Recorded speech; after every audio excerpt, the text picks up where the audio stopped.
Praise the lord. యెరూషలేము ప్రార్థనా మందిరము. ఈరోజు దేవుని వాక్యము. దేవా, నేను మొర్రపెట్టగా నా మనవి ఆలకింపుము. శత్రువు భయము నుండి నా ప్రాణమును కాపాడుము. కీడు చేయువారి కుట్ర నుండి, దుష్క్రియలు చేయువారి అల్లర నుండి నన్ను దాచుము.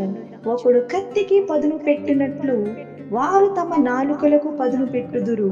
యథార్థవంతులను కొట్టవలెనని చాటైన స్థలములలో చేదు మాటలను బాణములుగా సంధించుదురు. వారు భయమేమియూ లేక అగస్తుగాను వారిని కొట్టిదరు. 64వ కీర్తన 1 నుండి 4వ వచనం.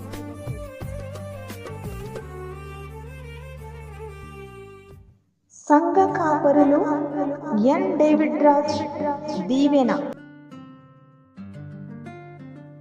God bless you all.